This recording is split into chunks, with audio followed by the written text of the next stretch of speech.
بسم الله الرحمن الرحيم حامدا ومصليا اما بعد ناظرین السلام علیکم ورحمۃ اللہ وبرکاتہ باب الدعاء والصلاة في آخر الليل وقال الله عز وجل كانوا قليلا من الليل ما يهجعون أي ما ينامون قال الإمام البخاري رحمه الله حدثنا عبد الله بن مسلمة عن مالك عن ابن شهاب عن أبي سلمة وأبي عبد الله الأغر عن أبي هريرة رضي الله عنه أن رسول الله صلى الله عليه وسلم قال ينزل ربنا تبارك وتعالى كل ليلة إلى السماء الدنيا حين يبقى ثلث الليل الآخر يقول من يدعوني فأستجيب له من يسألني فأوتيه من يستغفرني فأغفر له۔ رات کے آخری حصے میں نماز پڑھنا اور دعا کرنا، اللہ تعالیٰ نے فرمایا ہے وہ رات میں بہت کم سوتے تھے۔ ما یہجعون کا مطلب ہے ما ینامون، یعنی نہیں سوتے ہیں۔ ابو ہریرہ رضی اللہ عنہ روایت کرتے ہیں کہ رسول اکرم صلی اللہ علیہ وسلم نے فرمایا ہمارا رب جو برکتوں والا اور بلندیوں والا ہے، ہر رات جب رات کا آخری تہائی رہ جاتا ہے تو آسمانی دنیا پر نزول کرتا ہے اور کہتا ہے کون ہے جو مجھ سے دعا کرے اور میں اس کو قبول کروں، کون ہے جو مجھ سے مانگے اور میں اس کو دوں، کون ہے جو مجھ سے بخشش چاہے اور میں اس کی بخشش کروں۔ ینزل ربنا، اس حدیث سے اللہ عز و جل کے لیے جہت علو کا ثبوت ہوتا ہے۔ جمہور اہل سنت صحابہ و تابعین اس بات پر ایمان رکھتے ہیں کہ اللہ تعالیٰ جہت علو میں عرش کے اوپر ہے۔ یہاں حافظ ابن حجر رحمہ اللہ نے کہا ہے کہ جمہور جہت علو کا انکار کرتے ہیں، حالانکہ ایسا نہیں ہے۔ جمہور اہل سنت اللہ کے لیے جہت علو کو ثابت کرتے ہیں، اس لیے حافظ صاحب کی عبارت میں جمہور سے مراد یہاں اہل کلام ہے، نہ کہ جمہور اہل سنت۔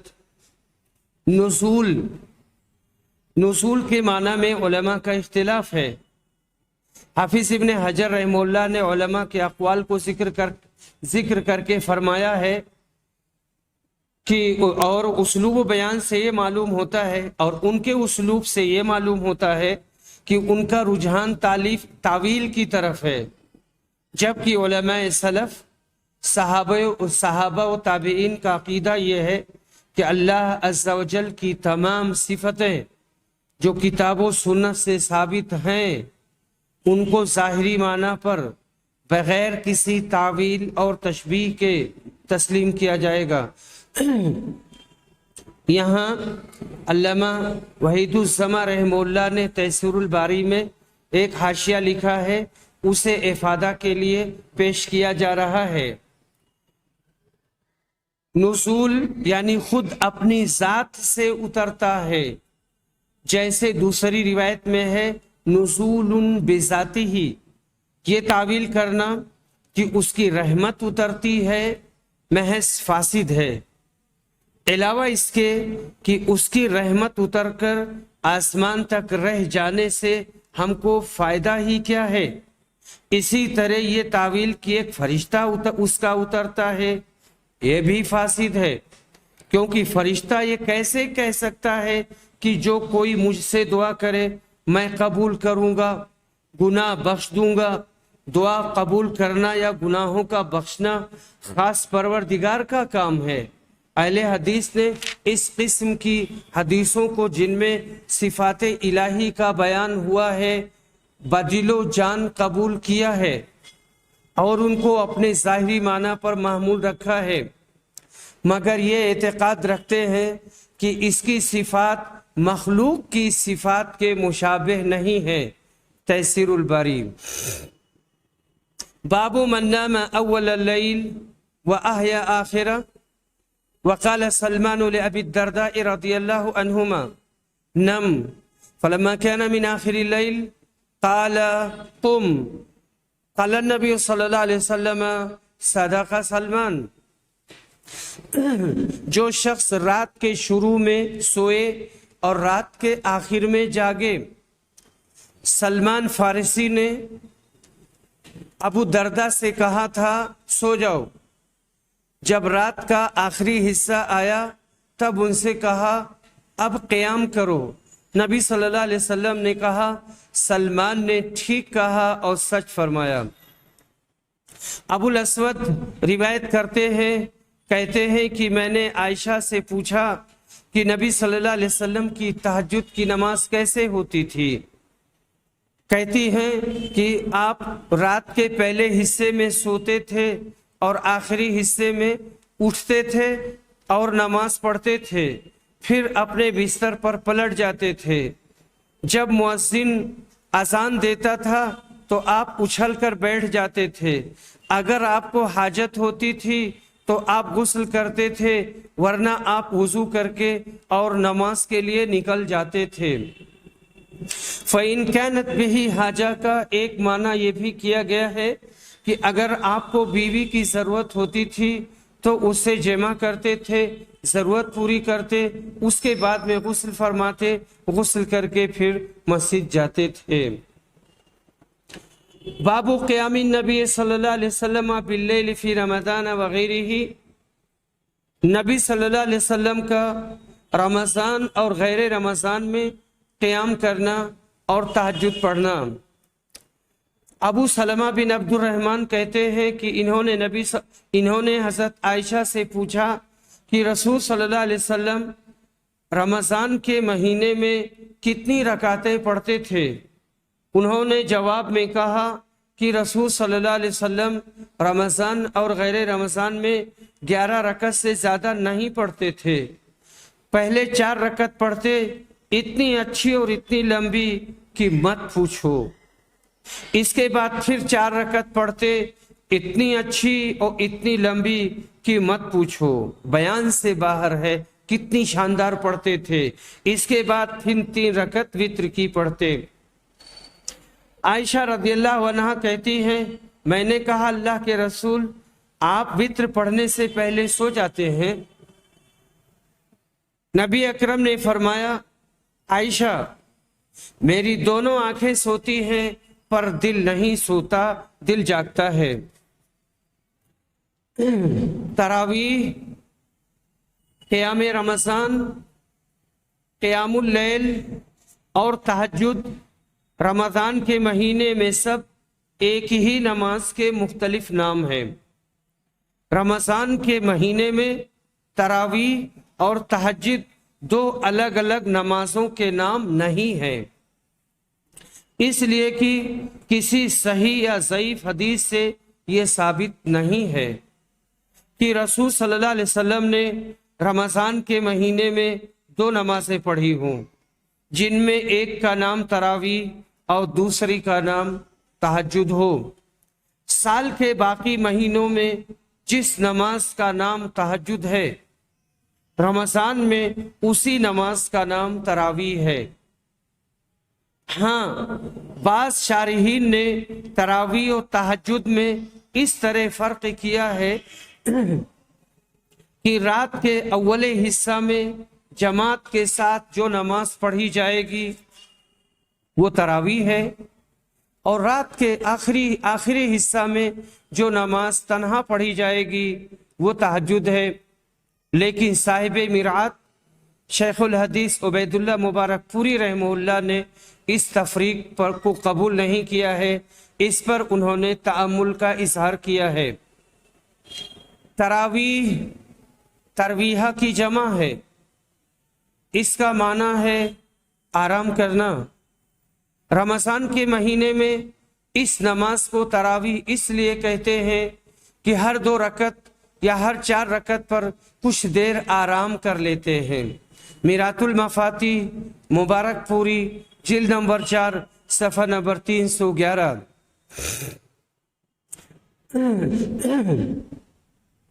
حدیث سے یہ ثابت ہوتا ہے کہ سال بھر آپ کی رات کی نماز 11 رکعت ہوتی تھی، رمضان اور غیر رمضان کی کوئی تفریق نہیں ہے۔ عائشہ رضی اللہ عنہا روایت کرتی ہیں، کہتی ہیں کہ میں نے نبی صلی اللہ علیہ وسلم کو رات کی کسی نماز میں بیٹھ کر پڑھتے ہوئے نہیں دیکھا، یہاں تک کہ جب آپ بوڑھے ہو گئے تو بیٹھ کر پڑھنے لگے، جب سورہ کی 30 یا 40 آیتیں باقی رہ جاتی تو آپ کھڑے ہو کر ان کو پڑھتے، پھر رکوع میں جاتے۔ اشہب اور بعض حنفیہ سے یہ منقول ہے کہ اگر کوئی شخص بیٹھ کر نماز شروع کرتا ہے تو اس پر لازم ہے کہ بیٹھ کر ہی وہ رکوع کرے، اور اگر کھڑے ہو کر نماز شروع کرتا ہے تو اس پر لازم ہے کہ کھڑے ہو کر وہ رکوع کرے۔ ان کی دلیل صحیح مسلم کی وہ روایت ہے جو حضرت عائشہ سے مروی ہے، اس کے الفاظ یہ ہیں: کان اذا قرأ قائما رکع قائما واذا قرأ قائدا رکع قائدا۔ جب آپ کھڑے ہو کر قرأت کرتے تھے تو کھڑے ہی رکوع کرتے تھے، اور جب بیٹھ کر قرأت کرتے تھے تو بیٹھ کر رکوع کرتے تھے۔ لیکن اس روایت اور باب کی مذکورہ روایت میں کوئی تعارض نہیں ہے۔ حدیث میں جتنی صورتیں مذکور ہیں وہ تمام صورتیں جائز ہیں اور صحیح ہیں۔ اختلاف کو نشاط اور عدم نشاط پر محمول کریں گے، جیسا نشاط ہوتا، تیزی ہوتی، صحت ہوتی، ویسا آپ کرتے۔ کبھی پوری قرأت قیام کی حالت میں کرتے، کبھی بیٹھ کر، اور کبھی بعض بیٹھ کر اور بعض کھڑے ہو کر، سب درست ہے اور سب جائز ہے۔ باب فضل الطہور باللیل والنہار وفضل الصلاة بعد الوضوء باللیل والنہار۔ رات دن ہر وقت باوضو رہنے کی فضیلت، اور رات اور دن میں ہر وضو کے بعد نماز پڑھنے کی فضیلت کا بیان۔ ابو ہریرہ رضی اللہ عنہ بیان کرتے ہیں کہ نبی صلی اللہ علیہ وسلم نے کہا، بلال سے کہا فجر میں کہ اے بلال، آپ ہمیں بتائیے اسلام میں تم نے کون سا سب سے امید افزا عمل کیا ہے؟ میں نے جنت میں اپنے آگے تمہارے جوتے کی آواز سنی ہے۔ انہوں نے کہا، میں نے کوئی ایسا عمل نہیں کیا ہے جو میرے نزدیک سب سے زیادہ امید افزا ہو، سوائے اس کے کہ رات یا دن میں جب بھی میں طہارت حاصل کرتا ہوں، وضو کرتا ہوں، تو اللہ جتنا مقدر کرتا ہے اتنی نفلی نمازیں میں پڑھا کرتا ہوں۔ تو یہاں سے یہی فضیلت بیان کی گئی ہے۔ یہ تحیۃ الوضو ہے کہ وضو کرنے کے بعد میں دن میں یا رات میں آدمی کچھ نمازیں پڑھ لیا کرے۔ باب ما یکرہ من التشدید فی العبادہ۔ عبادت میں تشدد اختیار کرنا ٹھیک نہیں اور مناسب نہیں، ناپسندیدہ اور مکروہ ہے۔ عبادت میں کثرت، تشدد اور سختی اختیار کرنا منع ہے۔ مثلا پیدل یا سائیکل سے حج کو جانا، نکیل لگا کر طواف کرنا، سجدے میں پیشانی پٹکنا، صوم وصال وغیرہ، یہ سب بیجا سختیاں ہیں۔ آدمی چند روز کرے گا پھر اکتا کر چھوڑ دے گا۔ بہتر عبادت وہ ہے جو کم ہو لیکن ہمیشہ اس کی ادائیگی کی جائے۔ حضرت انس بن مالک رضی اللہ عنہ روایت کرتے ہیں، کہتے ہیں کہ نبی صلی اللہ علیہ وسلم مسجد نبوی میں داخل ہوئے، 2 کھمبوں کے درمیان میں رسی بندھی ہوئی تھی۔ آپ نے پوچھا یہ کیسی رسی ہے؟ لوگوں نے کہا یہ زینب کی رسی ہے۔ جب وہ نماز پڑھتے پڑھتے تھک جاتی ہیں تو اس پر ٹیک لگا لیتی ہیں۔ نبی صلی اللہ علیہ وسلم نے کہا نہیں، ایسا نہیں ہونا چاہیے، اسے کھول دو۔ تم میں سے آدمی اپنے نشاط اور چستی کی حالت میں نماز پڑھے، جب تھک جائے تو وہ بیٹھ جائے۔ حضرت عائشہ رضی اللہ عنہا روایت کرتی ہیں، کہتی ہیں میرے پاس بنو اسد کی ایک خاتون بیٹھی ہوئی تھی، رسول اکرم میرے یہاں آئے، آپ نے پوچھا یہ کون ہے؟ میں نے کہا فلانا ہے، یہ رات بھر سوتی نہیں ہے۔ عائشہ نے ان کی نماز کا تذکرہ کیا، آپ نے کہا بس تم اتنا ہی عمل کرو جتنے کی طاقت رکھتے ہو، اللہ تعالی تم کو ثواب دیتے ہوئے نہیں تھکے گا، اور تم عمل کرتے کرتے تھک جاؤ گے اور اگتا جاؤ گے۔ یہاں حدیث میں جو لفظ آیا ہے ھذا حبل لزینب، یہاں زینب سے مراد ام المومنین زینب بنت جہش ہے۔ اگرچہ اس کی صراحت کسی روایت سے نہیں ہوتی، لیکن اکثر شارحین نے انہی کو مراد لیا ہے۔ تو یہاں کہنا مقصود یہی ہے کہ عبادت اوسط ہونی چاہیے، نفلی نمازیں، نفلی روزے، ذکر و فکر یہ اوسط ہونی چاہیے کہ آدمی تھکے نہ اور کٹے نہ۔ باب ما یکرہ من ترک قیام اللیل لمن کان یقوم، جو شخص رات میں قیام کیا کرتا تھا اور تہجد پڑھا کرتا تھا، اگر وہ چھوڑ دے تو یہ ناپسندیدہ ہے، اسے ایسا نہیں کرنا چاہیے۔ عبداللہ بن عمرو بن عاص کہتے ہیں کہ رسول صلی اللہ علیہ وسلم نے مجھ سے کہا عبداللہ تم فلاں کی طرح نہ ہونا، وہ قیام کرتے تھے، اس کے بعد میں تہجد پڑھنا انہوں نے چھوڑ دیا۔ یہاں امام بخاری 2 باب لائے ہیں، اور 2 باب لا کر کے یہ ذکر کیا ہے کہ عبادت میں تشدد و سختی سے بچنا چاہیے، یہ پہلے باب میں ہے۔ دوسرے باب میں یہ بتایا ہے کہ جو عبادت جاری ہے، جو عبادت کر رہے ہیں، اس کو چھوڑنا نہیں چاہیے۔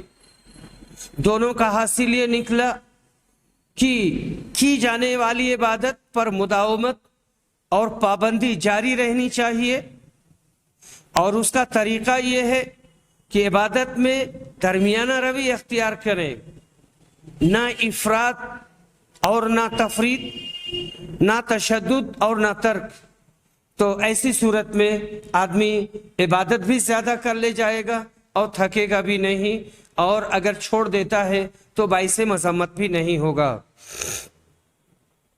بابن، ابو العباس روایت کرتے ہیں، کہتے ہیں کہ میں نے عبداللہ بن عمرو سے سنا، انہوں نے کہا تھا کہ نبی صلی اللہ علیہ وسلم نے مجھ سے کہا کیا مجھے یہ بات نہیں بتائی گئی ہے کہ تم رات بھر قیام کرتے ہو، دن بھر روزے رکھتے ہو؟ میں نے کہا میں ایسا کرتا ہوں۔ آپ نے کہا اگر تم ایسا کرو گے تو تمہاری آنکھیں دھنس جائیں گی، تم کمزور ہو جاؤ گے، تمہارے جسم کا تم پر حق ہے، تمہاری بیوی کا تمہارے اوپر حق ہے، تم روزہ بھی رکھو اور روزہ افطار بھی کرو، قیام بھی کرو اور سو بھی۔ یہ باب اوپر والے باب کی فصل ہے۔ دونوں باب میں یہ تعلیم دی گئی ہے کہ عبادت میں درمیانی راہ اختیار کرو، افراط و تفریط سے پرہیز کرو۔ باب فضل من تعر من اللیل فصلی، اس شخص کی فضیلت کا بیان جو رات میں جاگے اور نماز پڑھے۔ عبادہ بن صامت رضی اللہ عنہ نبی صلی اللہ علیہ وسلم سے روایت کرتے ہیں، کہتے ہیں کہ آپ نے فرمایا جو رات میں جاگا یہ اصل میں تعارہ جو ہوتا ہے، آدمی جاگتا ہے آواز کر کے جاگتا ہے، اور اس نے کہا لا الہ الا اللہ وحدہ لا شریک لہ لہ الملک ولہ الحمد وهو على كل شيء قدیر، الحمد للہ، سبحان اللہ، لا ولا الہ الا اللہ واللہ اکبر ولا حول ولا قوة الا باللہ، ثم قال، پھر یہ کہا اللہم اغفر لی او دعا استجیب فإن توضأ، اگر وضو کیا قبل صلاتہ تو اس کی نماز قبول کر لی جائے گی۔ تو یہاں پر جو دعا پڑھی گئی ہے اس کا مفہوم یہ ہے کہ اللہ کے علاوہ کوئی معبود حقیقی نہیں، اس کا کوئی شریک نہیں، بادشاہت اسی کے لیے ہے، تمام تعریف اسی کے لیے ہے، وہ ہر چیز پر قادر ہے، تمام تعریف اللہ کے لیے ہے، اللہ کی ذات پاک ہے، اللہ کے علاوہ کوئی معبود حقیقی نہیں، اللہ سب سے بڑا ہے، اللہ کے علاوہ کوئی قوت اور طاقت نہیں۔ پھر یہ کہا اللہم اغفر لی، اے اللہ تو مجھے بخش دے، تو اس کی دعا قبول کی جائے گی۔ اگر وہ وضو کرتا ہے تو اور وہ نماز پڑھتا ہے تو اس کی نماز قبول کی جائے گی۔ رات میں بیدار ہونا، دعا پڑھنا، وضو کرنا، نماز پڑھنا اور پھر نماز کے قبول ہونے کی خوشخبری دینا فضیلت کی دلیل ہے۔ حضرت ابو ہریرہ رضی اللہ عنہ کی روایت ہے، یہ کہتے ہیں، وہ اپنے وعظ میں یہ کہتے ہیں کہ رسول صلی اللہ علیہ وسلم نے کہا کہ تمہارے بھائی نے جو کہا ہے وہ بالکل ٹھیک کہا ہے، ان کی بات غلط نہیں ہے۔ آپ کی مراد عبداللہ بن رواحہ سے ہے۔ عبداللہ بن رواحہ نے یہاں پر ایک شعر کہا ہے، وفینا رسول اللہ یتلو کتابہ، اور ہم میں اللہ کے رسول ہیں، وہ اللہ کی کتاب کی تلاوت کرتے ہیں اس وقت جبکہ بلند ہونے والی فجر طلوع ہوتی ہے۔ انہوں نے ہماری رہنمائی کی اس کے بعد کہ ہم گمراہ تھے، اس لیے ہمارے دل اس بات پر یقین رکھتے ہیں کہ آپ نے جو فرمایا وہ ہو کر رہے گا۔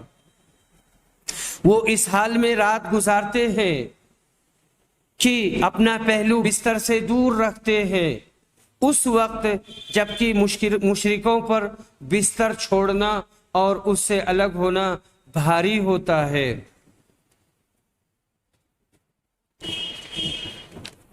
اس کے بعد میں ہماری دوسری روایت ہے حضرت عبداللہ بن عمر سے۔ عبداللہ بن عمر رضی اللہ عنہ روایت کہتے ہیں کہ میں نے نبی صلی اللہ علیہ وسلم کے زمانے میں خواب دیکھا، گویا میرے ہاتھ میں ریشم کا ٹکڑا ہے اور گویا میں جہاں بھی جنت میں جانا چاہتا ہوں وہ مجھے لے کر وہیں اڑ جاتا ہے۔ میں نے دیکھا دو فرشتے آئے اور وہ دونوں مجھے جہنم کی طرف لے جانے لگے۔ ان سے ایک دوسرا فرشتہ ملا، اس نے کہا لم ترا، ڈرو نہیں، اور ان دونوں سے فرشتوں سے کہا خلیا، اس کو چھوڑ دو۔ اس خواب کا تذکرہ حضرت حفصہ نے نبی صلی اللہ علیہ وسلم سے کیا۔ تب نبی صلی اللہ علیہ وسلم اس خواب یعنی دو خواب تھا، ایک خواب کا تذکرہ نبی صلی اللہ علیہ وسلم سے کیا تو نبی صلی اللہ علیہ وسلم نے فرمایا عبداللہ بہت اچھا آدمی ہے، اگر وہ رات میں تہجد پڑھا کرتے۔ اس کے بعد عبداللہ رات بھر جاگا کرتے تھے اور رات بھر تہجد پڑھا کرتے تھے، اور صحابہ کرام ہمیشہ اپنا اپنا خواب نبی صلی اللہ علیہ وسلم سے بیان کیا کرتے تھے، اور انہوں نے یہ بھی کہا لیلۃ القدر کے سلسلے میں کہ لیلۃ القدر رمضان کی آخری 10 راتوں میں 7ویں رات ہے۔ اس پر نبی صلی اللہ علیہ وسلم نے فرمایا میں دیکھ رہا ہوں کہ تم سب کا خواب رمضان کے آخری عشرے میں شب قدر کے بارے میں موافق ہو گیا ہے، لہذا جو شخص شب قدر کو تلاش کرنا چاہتا ہے وہ رمضان کے آخری عشرے میں تلاش کرے۔ اتنی ساری حدیثیں اس باب میں آئی ہیں، اس میں بتانا مقصود یہی ہے کہ آدمی رات میں اٹھے تو اٹھ کر کے اپنا 10 منٹ 15 منٹ عبادت کر لے۔ آدمی 24 گھنٹہ کام کرتا ہے، 8 گھنٹے کے آس پاس سوتا ہے، پڑھتا ہے، پڑھاتا ہے، لیکن رات کی یہ عبادت بہت اہم ہوتی ہے، اس سے فائدہ اٹھانا چاہیے۔ باب المداومتی علی رکعتی الفجر، فجر کی 2 رکعت سنت پر ہمیشگی کرنا اور پابندی کرنا۔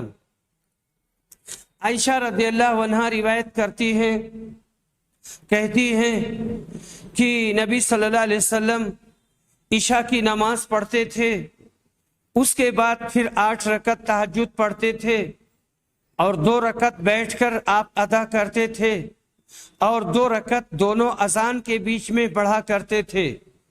وَلَمْ يَكُنْ يَدَعُهُمَا أَبَدًا، اور کبھی ان 2 رکعتوں کو نہیں چھوڑتے تھے، یہ فجر کی سنت تھی۔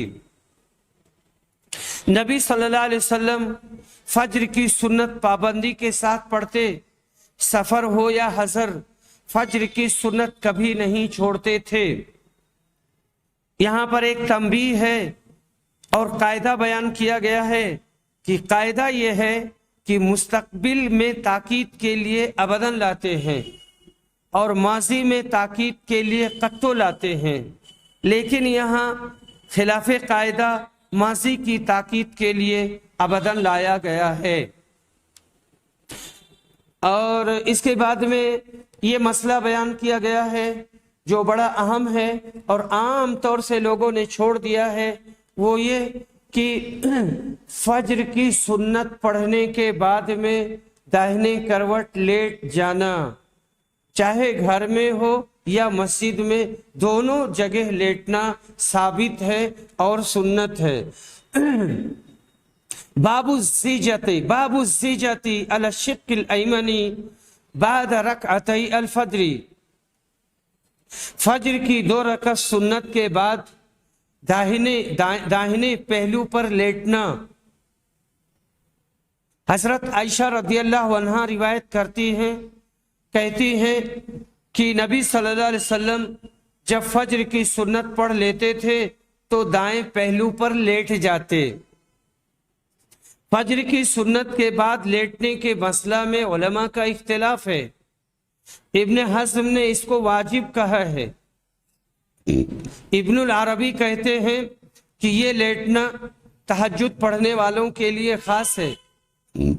عبداللہ بن مسعود اور عبداللہ بن عمر کے قول سے معلوم ہوتا ہے کہ بدعت ہے۔